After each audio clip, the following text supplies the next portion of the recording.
Hikam selanjutnya adalah matlabul qala Imam Ibn Athaillah As-Sakandari rahimahullah taala nafa'ana Allah bihi wa bi ulumihi wa bi ulumi masyaikhi fi daraini amin ila amqal matlabul arifina min Allah taala as-sidqu fil ubudiyyati wal qiyamu bi huquqir rububiyyati.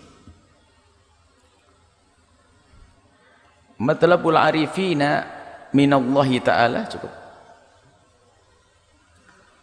Matlabul arifina minallahi ta'ala, impian, harapan, kerinduan, keinginan arifin, para kekasih Allah itu adalah di dalam beribadah as-sidqu fil ubudiyyati.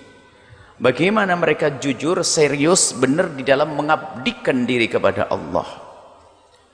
Wal qiyamu bi huquqir rububiyyati, dan bagaimana bisa menjalankan tugas-tugas hamba di hadapan Rabb, di hadapan Tuhannya. Itu ada martabat di dalam kita beramal. Pernah kita mendengar ada orang membaca Al-Quran agar dapat duit? Ada? Biar dapat rezeki, boleh enggak? Kan pertanyaan. Sholat duha biar lancar rezekinya, boleh enggak? Atau orang beribadah agar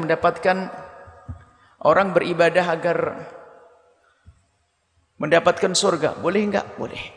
Nah, sekarang ada martabat. Nah, Ibn Athaillah As-Sakandari ingin menghantarkan kita kepada martabat tertinggi.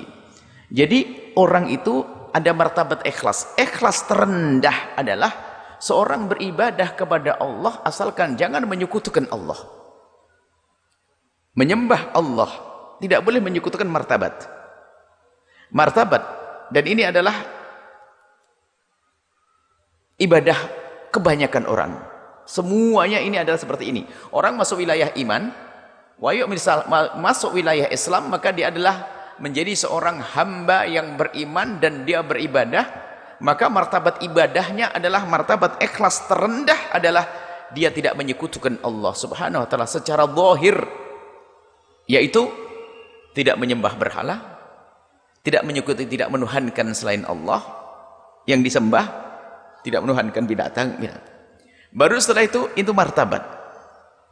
Tapi di sini masih ada gangguan-gangguan. Sesaat ada muncul riya, muncul ini. Tapi dia sudah tidak menyekutukan Allah. Baru nanti martabatnya naik lagi. Bukan sekedar tidak menyekutukan Allah. Kalau menyekutukan Allah itu kan syirik yang terang-terangan, jali, syirik terang-terangan. Bagi ini martabat ikhlas pertama, dia tidak syirik jali. Kalau sudah menyembah selain Allah ada yang disekutukan, nggak mungkin masuk wilayah ahli ibadah, nggak ada. Bukan iman saja tidak. Jadi masuk wilayah iman terendah adalah dia tidak menyekutukan Allah. Di dalam beribadah tidak ada yang disembah selain Allah. Tidak punya keyakinan adanya Tuhan selain Allah. Baru setelah itu martabat tingkat tinggi adalah menjauhkan dia dari syirik khafi. Tidak ada riya. Berusaha untuk menghilangkan riya. Tapi masih mengharap surga, mengharap pahala. Ya sah, nggak ada masalah. Itu martabat. Biarkan. Dan makanya kita ukur diri kita tuh di mana sih? Apakah kita masih martabat pertama atau martabat kedua? Martabat tertinggi martabat kelima. Setelah itu, setelah menghilangkan riya, jadi di saat beribadah memang dia dalam sujud, sholat sudah tidak ada lagi yang disembah kecuali Allah, karena dia meyakini hanya Tuhan Allah sajalah Tuhan yang layak disembah. Cuman dia masih punya harapan-harapan surga, punya harapan dapat pahala, dan kadang-kadang senang disanjung sama orang. Tapi dia tidak menyekutukan Allah, senang disanjung. Iya. Sedekah biar ketahui orang. Ada unsur riya. Biarpun riyanya itu riya sendiri, nanti ada martabat. Ada orang full riya, ada orang ada 90% riya, ada yang diterima 10, ada 50 riya. Yang dia riya sendiri ada martabatnya. Ada orang full riya, memang semuanya full riya, ada. Baik, setelah riya nanti masuk wilayah lagi naik tingkat. Ada orang riya sudah tidak ada. Dalam beribadah dia sudah bisa nyaman tanpa diketahui siapapun dari bangsa manusia. Tapi Diam-diam di dalam hatinya tuh ada ujub. Nggak ada orang kayak saya ini kayaknya nih. Dia tidak ada riak, mang, nggak pernah pengen disanjung orang, tapi dia ujub, membesarkan pahala, membesarkan amal di matanya sendiri. Jadi ada riak, ujub. Ini jelek semuanya. Kalau riak adalah membesarkan amal di mata manusia, kalau ujub membesarkan amal di matanya sendiri, sehingga seolah-olah dia paling hebat. Lah, dipangkas. Enggak. Di sana ada orang yang lebih bagus dari saya, harus aku kejar. Dan ini semua adalah bukan dariku, Allah yang beri aku kemampuan untuk beribadah. Baru setelah menghilangkan ujub, baru nanti martabat selanjutnya, bahkan sebagian mengatakan ujub sama riya ini satu martabat. Ya sudah kurang lebih penyakit hati itu. Kemudian, tapi dia masih punya tingkat ikhlas karena dia orang beriman. Baru naik lagi, naik pangkat apa? Ya saya beribadah ini ya biar rezekinya lancar, dapat duit banyak, dapat istri yang jomblo. Masuk wilayah ikhlas, tingkat-tingkat ikhlas. Yang mintanya kan kepada Allah, ya kan? Sholatnya kepada Allah dan mengharapkan dari Allah. Martabat juga itu, lumayan. Baru naik lagi apa? Bukan urusan dunia yang diharap, dia mengharapkan surga Allah. Ini martabat yang keempat, mengharapkan surga Allah. Jadi bukan urusan dunia, anda ya harap surga Allah, indahnya surga, nikmat yang Allah berikan, pahala dari Allah Subhanahu wa taala. Dia mengharapkan pahala. Dan ini diizinkan dan diperkenankan, bahkan Nabi sendiri juga mengajarkan, pengen surga. Kan Nabi mengajarkan nas'alukal jannata wa na'udzubika minan nar. Diajarkan oleh Nabi. Memang Nabi adalah gurunya semua martabat. Baru yang tertinggi adalah martabatnya apa? Orang yang di saat beribadah kepada Allah bukan mengharap pahala, bukan mengharap surga, tapi karena dia merasa dirinya adalah hamba Allah yang bertugas mengabdikan diri kepada Allah. Inilah matlabul arifina yang disebut oleh Imam Ibn Athaillah Sakandari. Puncak harapan impian para kekasih Allah adalah di saat dia beribadah ini adalah karena Allah saja, dan memang ini karena tugasku sebagai seorang hamba. Tugas seorang hamba, bukan karena harapan surga. Gak kebayang masalah surga, karena dia merasa seorang hamba. Bahkan di saat dia bisa beribadah itu merasa kurang terus. Tapi kalau kelas-kelas bawahnya itu sudah, ya insya Allah dapat surga ini. Masih. Tapi kalau sudah matlabul arifin ini, tidak. Sudah pangkat tinggi beribadahnya, ini adalah karena Allah. Sehingga sampai sebagian mereka itu mengatakan, aku beribadah bukan mengharap surga kok. Dan bukan mengharap pahala dari Allah, tapi aku melakukan ibadah ini karena aku adalah hamba Allah yang harus patuh dan dengan perintah Allah. Aku disuruh begini harus, baik aku diberi surga atau di surga tetap aku akan melakukan ibadah ini. Nah ini adalah martabat ini untuk kita pelajari, bukan untuk jor-joran. Oh saya itu beribadah nggak mengharap surga, nggak usah ngomong begitu. Ini ada model-model tasawuf palsu ini. Buayanya kalau diskusi ini, alhamdulillah saya beribadah tidak mengharap surga, tidak mengharapkan pahala dari Allah, aku hanya mengharap Allah. Dijelaskan oleh para arifin, orang yang sudah makom arifin yang diharap dalam beribadah hanya Allah itu, di saat mereka semakin beribadah semakin merasa kurang. Bahkan begini, di saat dia beribadah kepada Allah dengan segala kerendahannya, dia sebagai seorang hamba. Kemudian di saat dia beribadah kepada Allah pun dia dengan segala kekurangannya. Kenapa? Semua ini dari Allah. Aku bisa sujud karena Allah. Bahkan semakin beribadah semakin dia kurang, merasa kurang. Kenapa? Aku bisa sujud semalam 1000 rakaat karena Allah yang berikan kekuatan. Terus merasa kurang, sehingga merasa dirinya itu lemah di hadapan Allah. Dan pertama merasa lemah di hadapan Allah karena dia tidak akan mampu melakukan ibadah kecuali dengan Allah. Maka waktu mengucapkan iyyaka na'budu wa iyyaka nasta'in, serius. Dan di saat mereka melakukan ibadah, dia merasa belum apa-apa yang aku berikan dibanding apa yang Allah berikan untukku. Makanya nggak akan bisa mengatakan, oh aku ini beribadah sudah karena Allah saja. Nggak akan bisa ngomong begitu. Makanya justru palsu. Kalau ada orang, aku beribadah bukan mengharap surga, saya mengharap Allah saja. Kenapa ente ngomong begitu? Mestinya ente nangis. Sebab para kekasih Allah di saat dimudahkan oleh Allah beribadah, ini malah bersyukur sampai mengatakan, aku gak akan mampu membalas apa yang Allah berikan kepadaku. Allah. Jadi dia merasa menyesal, merasa kurang di dalam beribadah. Itu kan martabat tinggi. Makanya sekarang kan di fail apa tasawuf hanya sekedar dialog, makom-makoman, makom dalam cerita. Kita ini sudah makomnya beda. Dalam ibadah kita sudah mengharap, bukan mengharap surga, bukan mengharap pahala. Apa itu? Kita itu beribadah mengharap Allah, kita sebagai hamba Allah. Kalau memang dia benar gak akan bisa ngomong begitu. Itu adalah makom hal. Kalau orang sudah sampai makom itu, dia itu secara otomatis tidak terlintas di benaknya tentang surga yang diberikan oleh Allah. Tidak terlintas di benaknya pahala yang dijanjikan Allah. Gak terlintas. Karena apa? Dia mikir, ibadahku ini masih kurang. Walillahil mathalul a'la. Membuat contoh itu kan bisa, tapi untuk kepada Allah tidak. Misalnya, ada seorang yang begitu tulusnya di dalam mengabdi, dia tidak memikirkan gaji lagi. Ada atau tidak? Bahkan gak mikir, pokoknya aku tulus. Mengabdi, manusia dengan manusia bisa loh pengabdian. Seorang anak kepada ibunya, seorang ibu kepada anaknya, dan sebagainya. Seorang ibu mengabdi kepada anaknya, begitu tulusnya, bahkan anak pun belum pernah memberikan kebaikan kepadanya. Ketulusan ada, jadi ketulusan itu ada. Dengan Allah lebih dari itu. Makanya di saat dia merasa dirinya sebagai seorang hamba, aku adalah hamba Allah, maka tugasku adalah patuh dengan Allah yang memilikiku. Aku disuruh sholat, aku disuruh puasa. Bahkan di saat dia melakukan sholat dan puasa, dia mikir, sepertinya sholatku masih kurang, kan masih ada sisa waktuku yang kosong, kenapa aku tidak gunakan untuk Allah? Jadi malah seperti itu kalau memang arifin billah. Sebab matlab, impiannya adalah sidku fil ubudiyyah, bagaimana dia serius, jujur, benar di dalam mengabdikan diri kepada Allah subhanahu wa ta'ala.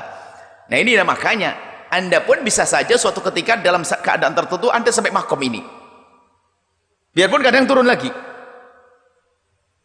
Nah tinggal nanti mengabadikan kita atau istiqomah dalam makom ini bagaimana. Kadang kita beribadah nggak terlintas pahala, nggak terlintas diri, bahkan nggak ngerti. Makanya ada namanya fadhail amal, ditulis bagiannya keutamaan amal. Tidak apa-apa, itu martabat untuk menghantarkan lebih tinggi lagi. Keutamaan ini kalau Anda berpuasa begini dapat pahala begini. Ya nggak apa-apa, martabat kita di situ kok. Kalau tidak ada iming-imingnya nggak sholat, nggak ada iming-imingnya nggak puasa, nggak apa-apa, tangga titi dulu dong. Itu aja nggak bisa, bagaimana akan ngaku-ngaku yang pertama? Wong diiming-imingi surga saja nggak mau puasa kok, diiming-imingi pahala saja nggak mau sholat kok. Mau berhayal, aku sudah makom tinggi, beribadahku hanya karena Allah, tidak mengharap surga, aku tidak butuh kepada surga. Itu jangan bohong. Sebab makom tinggi ini disebutkan oleh para arifin, ini tiba-tiba saja beliau-beliau itu sudah nggak kepikiran urusan, tapi semakin giat. Makanya bagaimana Imam Hasan sholat 500 rakaat semalam, 500 rakaat, karena di saat berdiri selesai sholat masih merasa tenagaku masih kuat. Nggak mungkin aku biarkan begini, sholat lagi. Itu pun tidak berkata, aku sudah sampai kepada Allah, aku tidak mengharap surga. Nggak pernah ngomong begitu malah. Jadi mengatakan aku nggak memerlukan surga, nggak memerlukan pahala, ini adalah dalam irama meningkatkan, dalam irama ilmu. Masalah hakikat prakteknya itu adalah pengalaman pribadi masing-masing. Bukan orang tiba-tiba begitulah, orang beribadah kok mengharap surga. Loh, memang nggak boleh? Boleh. Kalau anda nanti beribadah bukan mengharap surga dan pahala, terus nggak apa-apa. Allah, ente bohong. Kalau yang benar tidak akan ngomong gitu kau. Dan tidak akan merendahkan orang yang di bawahnya. Kalau memang dia sudah sampai makom tinggi ini, beribadah tidak mengharapkan surga dan tidak mengharapkan yang namanya pahala, nggak akan merendahkan. Karena orang yang mengharap surga sendiri makom ikhlas dan nggak ada dosa dan mulia dia. Yang dosa kan makom ikhlas yang masih ada riak tadi, itu ada dosa, ada ujub.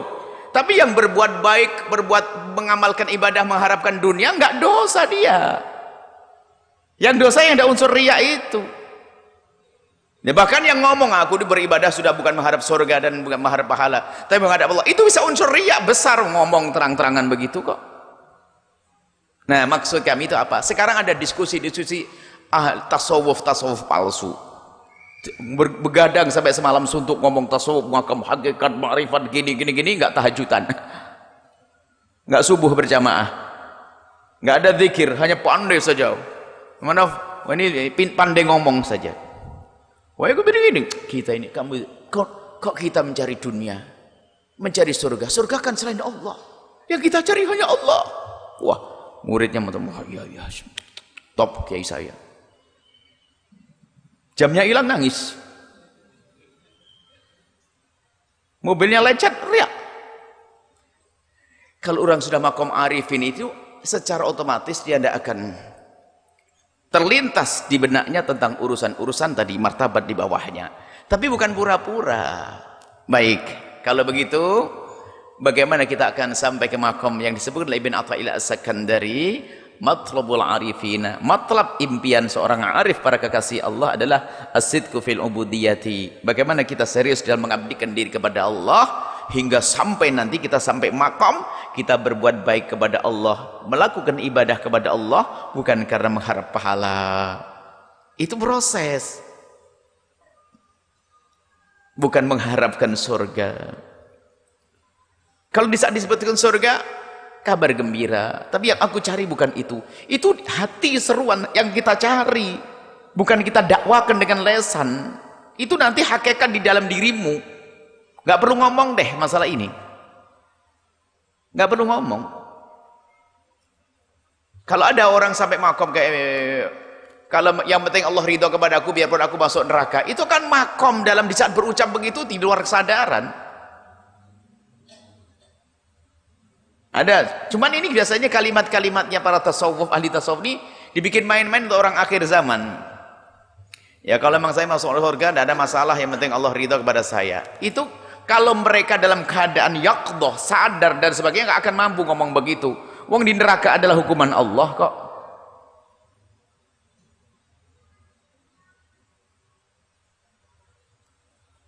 Baik, inilah yang harus kita perhatikan. Ilmu tasawuf adalah ilmu yang bagaimana membersihkan hati kita, perilaku kita, dan ilmu yang mengajarkan kita bagaimana terus naik pangkat, bukan ngaku-ngaku punya pangkat, naik pangkat. Dan dialog tasawuf ini sering menjadi bahan untuk merendahkan orang lain, seolah-olah kalau sudah punya teori ilmu tasawuf dia menjadi sufi hakiki. Dalam teori saja, ngerti ilmu tarekat, hakikat, syariat.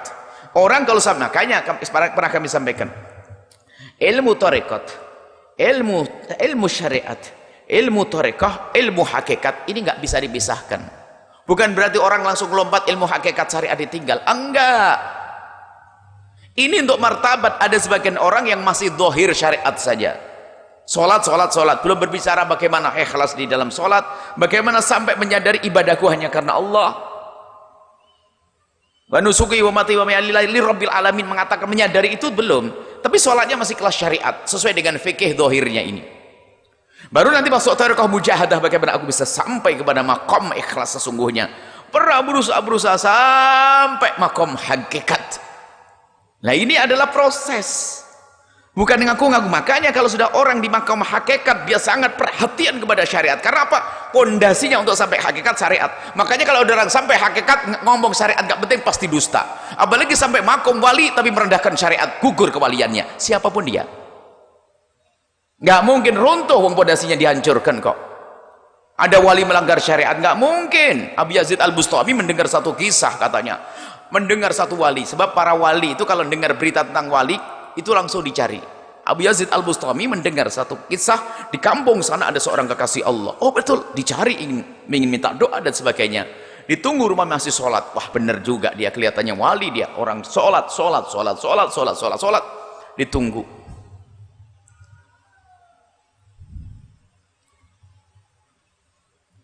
Akhirnya setelah keluar itu, ludah ala jidranil masjid. Tidak ada yang tahu sepertinya, hanya Abu Yazid yang tahu. Ludah. Akhirnya langsung ditinggal oleh Abu Yazid Al-Bustami. Wa kaifa yu'manu bi sarairillahi ma lam yuhafid ala syara'ihi? Bagaimana bisa diberi oleh Allah sir batin yang tidak bisa menjaga zahirnya syariat? Mustahil. Kalau ada wali ngaku-ngaku kata biarpun dia kiai wali apapun, tapi kalau dia meredahkan syariat maka jangan dianggap wali. Selesai. Sebab wali itu adalah paling berpegang dengan syariat. Kalau sudah makom hakikat, dia sangat menjaga syariat. Kalau ada seorang wali, lihat wali kita siapa? Syekh Abdul Qadir Jailani. Dia syariatnya hebat, berfatwa 2 madhab, bukan orang nggak pinter. Fatwa 2 madhab, berfatwa 2 madhab, madhab Hambali sama madhab Syafi'i. Syekh Abdul Qadir Al-Jailani, Syekh Abdullah Sya'rani, Imam Junaid Al-Baghdadi, itu ilmunya hebat semuanya. Jangan dianggap hanya ngaku-ngaku saja sebagai guru toreko. Enggak, ada ilmu syariat ditegakkan. Makanya tidak akan ada wali kecuali dia berpegang dengan syariat. Harga mati, sudah selesai. Kalau ternyata tapi kan ada mungkin wali-wali yang aneh-aneh tapi tidak melanggar syariat dan sebagainya, itu urusan dia dengan Allah. Di mata zahir nggak boleh kita anggap dia adalah wali di saat melanggar syariat, nggak ada. Ada kan sebagian menghadirkan satu kisah bahwasanya ada namanya Hallaj. Dia adalah wali setelah dipenggal lehernya, darahnya, mengucapkan asyhadu alla. Itu urusan dia dengan Allah.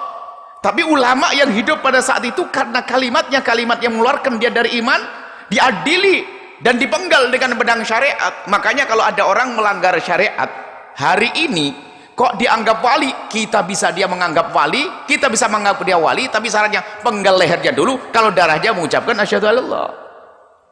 Harus ditegakkan dengan pedang syariat dong. Maksud kami jangan dirusak umat dengan misalnya ada tokoh yang diwalikan tapi melanggar syariat. Nggak bisa, syariat jangan bikin main-main. Nabi Muhammad imamnya aulia, sholatnya sampai kakinya bengkak, putrinya dijaga dengan serius urusan auratnya, keluarganya dijaga, anak-anaknya dijaga, sahabat-sahabat Nabi dijaga. Ini wali yang sesungguhnya. Itu Nabi imamnya aulia. Maka kama annal, sampai dikatakan kama annal anbiya ma'sumuna fa innal awliya mahfuduna. Seperti halnya para nabi itu maksum. Kalau nabi kan maksum, terjaga, terhindar dari dosa, nggak akan berdosa. Fa innal awliya, maka waliullah mahfud, dijaga oleh Allah, nggak akan mudah melanggar syariat. Maka pedang syariat harus ditegakkan. Makanya kita diingatkan oleh guru-guru, jangan berguru kepada orang yang dianggap wali tapi kalau ternyata tidak menjalankan syariat. Karena syariat kita itu dengan syariat, dengan halal haram, dengan satu yang jelas. Adapun orang sampai kepada hakikat, ini buah daripada dia serius di dalam urusan syariat, maka dia tiba-tiba mendapatkan buah namanya hakikat. Bukan ngaku-ngaku sampai hakikat, bukan. Tapi dia serius syariat. Syariat bagaimana? Wudunya yang benar, sholat yang benar, memahami makna sesuai dengan petunjuk ahli fikih. Tiba-tiba Allah berikan kelezatan sampai hakikat. Begitu. Bukan ngaku sampai aku sudah sampai hakikat. Enggak perlu lagi syariat. Terus ya sholat itu kan untuk kelas-kelas pemula. Kalau saya sudah enggak usah pakai sholat. Oh ya bisa, saya anggap wali kau, asalkan dipenggal dulu lehermu baru nanti mengalir darah asyhadu alla ilaha illallah. Jangan main-main urusan syariat Nabi sallallahu alaihi wasallam. Jangan main-main urusan syariat Nabi. Makanya tasawuf adalah pohon mewah, istimewa, karena ilmu membersihkan hati untuk sampai kepada Allah. Tapi di balik ini ada yang bermain. Tasawuf palsu, mengatasnamakan torekoh, mengatasnamakan tasawuf, tapi dia jauh daripada tasawuf. Kita ingin tasawufnya Imam Haddad rahimahullah ta'ala. Kita ingin tasawufnya Imam Qushairi. Kita ingin tasawufnya Abdul Wahhab Sya'rani. Kita tasawufnya Imam Ghazali rahimahullah ta'ala. Bukan tasawuf palsu, sufi-sufi gadungan. Nggak pernah terbukti dia pernah belajar syariat, kurang ngerti halal haram. Sejarah belajarnya tidak jelas, ilmunya pun tidak jelas, akhlaknya tidak jelas, tiba-tiba dinobatkan sebagai seorang kutub misalnya. Nggak bisa begitu. Kita punya rambu-rambu. Imam Syafi'i wali kutub. Kalau tidak wali kutub Imam Syafi'i apa? Tapi dengan ilmu. Nggak pernah kita mendengar berita-berita tentang begini begitu, keramat-keramat yang aneh. Keramatnya Imam Syafi'i adalah ilmunya sampai hari ini dibaca oleh umat. Maksud kami apa? Jangan sampai kita ini urusan syariat itu adalah kita ngentengin syariat. Kalau memang Anda ketemu wali yang tiba-tiba melanggar syariat, kok Anda marah dengan wali tersebut, maka wali itu akan senang karena dia kenal Allah. Kalau Anda melihat wali yang melanggar syariat lalu Anda tegur, ya wali, kenapa kau melanggar syariat? Itu enggak boleh, itu haram. Kau bukan wali lagi, maka dia akan senang. Anda akan didoakan dengan doa yang baik. Karena dia tahu kebenaran. Enggak usah takut yang demikian ini. Enggak ada wali bikin celaka tuh, enggak ada. Asalkan kita membela syariat enggak akan bikin celaka. Yang repot adalah kebatilannya malah dikukuhkan. Keharaman yang dilakukan dianggap enggak ada, itu semuanya. Hati-hati masalah syariat Nabi SAW. Syariat kita agungkan. Nabi datang dengan syariat zahirah. Batinnya adalah roh kekhusyuan tadi, sambung kepada Allah, dimulai dari keimanan sampai derajat matlabul arifin aja tadi itu bukan untuk ngaku-ngaku saja. Maka tasawuf adalah hak, tasawuf adalah benar, akan tapi di situ ada penjahat-penjahat tasawuf, dan itu pun terjadi mulai pada zaman imam-imam terdahulu, bukan orang ahli tasawuf. Sampai Syekh Abdul Wahab Sya'rani itu begitu mendapatkan gesekan dari orang-orang sekau satu faham dari ahli tasawuf, kitabnya dipalsukan sampai memfitnah. Bagaimana sufi memfitnah? Sufi memfitnah, sufi palsu, sufi menghasut, sufi palsu. Sufi sesungguhnya, wali sesungguhnya, kalau dia salah Anda tegur, dia akan marah. Percaya. Kalau Anda ketemu wali yang sesungguhnya, dia manusia bisa salah. Kalau Anda ketemu wali yang sesungguhnya lalu dia melanggar syariat, dengar kalimat ini, lalu Anda tegur, Anda akan dapat hadiah. Percaya. Tapi kalau dia marah kepada Anda lebih besar, pasti wali bohong. Kenapa? Wali itu akan mengagungkan syariat Nabi SAW. Walinya para wali Umar bin Khattab diingatkan, senang, rahimahullah idza imra'an ahdali uyubi, semoga Allah memberikan kasih sayang orang yang telah menunjukkan kepadaku aib dan kekuranganku. Mohon syariat Nabi dijaga, jangan sampai main-main urusan syariat Nabi SAW. Memang berat omongan semacam ini, apalagi di satu tempat yang kadang-kadang di situ banyak sufi-sufi palsu. Sufi-sufi palsu. Kalau menukil dari Syekh Muhammad Said Ramadan Al-Buti, beliau bercerita bahwasanya di Syam itu banyak orang yang mengaku sebagai guru tasawuf, jadi murid saja tidak pantas. Ngaku guru, jadi murid saja nggak pantas. Karena apa? Halnya tidak sesuai, ilmunya juga enggak, syariat nggak ditegakkan. Itulah yang dikatakan oleh Imam Ali, jahil mutanassik. Orang tidak punya ilmu, sok ahli ibadah, kacau. Dua yang merusak agama, alim mutahattik, orang alim nggak punya warok, nggak punya takut kepada Allah. Alim, agama dijual, ditukar dengan macam-macam, dengan dunia, dengan pangkat, dengan macam-macam. Yang kedua adalah jahil mutanassik, sudah bodoh, akan tapi sok beribadah, ngaco, sehingga ngarang-ngarang ibadah. Makanya kalau kita bicara tentang hadis-hadis palsu yang disebutkan itu, diantaranya adalah orang, dia adalah ada penghafal Quran, kadang melihat orang pada nggak mau senang dengan Al-Quran, maka dia membuat hadis palsu tentang Al-Quran. Ada orang kok malas ibadah, membuat hadis palsu tentang ibadah. Ya, ini kan bahayanya orang menekuni ibadah tapi tidak pakai ilmu. Maka kita perlu kembali kepada syariat. Makanya kita baca adalah kitab tasawuf. Maka justru yang perlu kami sampaikan, yang kami sampaikan untuk membela tasawuf, karena tasawuf di luar sana, sufi ini dianggap racun, sufi dianggap perusak. Sebetulnya bukan sufi, bangunan sufi ini, sempalan-sempalan ini loh yang bikin rusak. Maka kita kembalikan kepada porsinya, kembalikan kepada tempatnya. Tasawuf adalah hak. Tasawuf adalah ilmu membersihkan hati, ilmu menghantarkan orang dari syariat kepada hakikat, bukan sampai hakikat meninggalkan syariat, tidak. Ini semoga kita diberikan kemudahan oleh Allah untuk menjaga syariat Nabi sallallahu alaihi wasallam, lalu mengamalkannya hingga sampai kita pada maqam arifina yang matlabnya adalah as-sidqu fil ubudiyyati wal qiyamu bi huquqir rububiyyati wallahu a'lam bis-shawab.